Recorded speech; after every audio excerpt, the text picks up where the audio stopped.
Hi guys, nandito yung kaninong pangalan o si Joshua Rice. Ito yung kaninong pangalan yung bigas namin.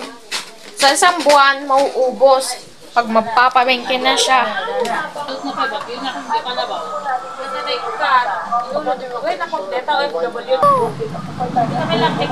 Kindang kumanang ko na ma. Visit na din kahit na kay Bagkade.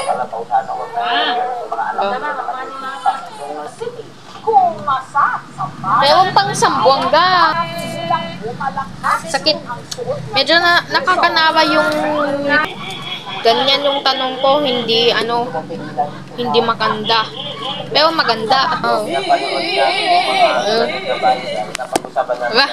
Teka. Babagyo. Buti namang tatanggawin yung dahon o kumuha.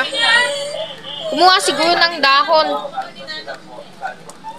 Ayan, kuha siya ng dahon para pang ano niya, pang experiments niya. Dahon. Gawin dun sa aming... Hindi, alam ko yung Babyo na road. Barangay na road. Gawin sa Babyo namin daw. Tapos, ay, ulam nyo, Tepi. Ulam nyo, Tepi. Bawal kasi sa akin yung crabs. Ay, bawal. Bawal kay... Tapos, mag-slice ng sibuyas. Kaya nagpawik naman yung isang sponge namin. Buti namang may biniling sponge. Ano yata? Sabaw, no? Bunog! Tapos ipatong na dyan sa ribs para mas maganda.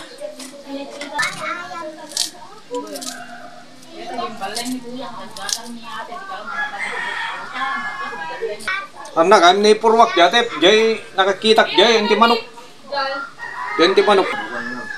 Ano? Ano lang? Ayan, so paksiw daw. Paksiw, bunog, 'di ba? Kaya dapat iwipat niya para para diyan niya idisin. Nagawing sa pabengke. Ba? O gawing pa sa may nahanap siyang magic sarap. Ito yung ang tinatawag paksiw. There yan, patis yan. Suka.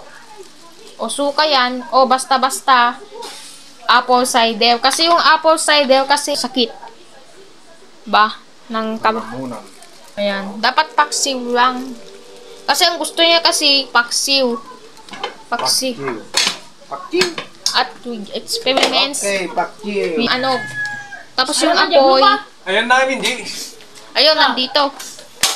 Mga kabes. Hi guys, ito na yung paksiw bunog ang tinatawag with experiments ribs. Kasi nawala na yung dahon, di ba? Nandyan yung lutuin niya o papakuluan ng itong crabs, di ba no, mga kabes. Bye! See you sa susunod kong upload pang ulam. Bye!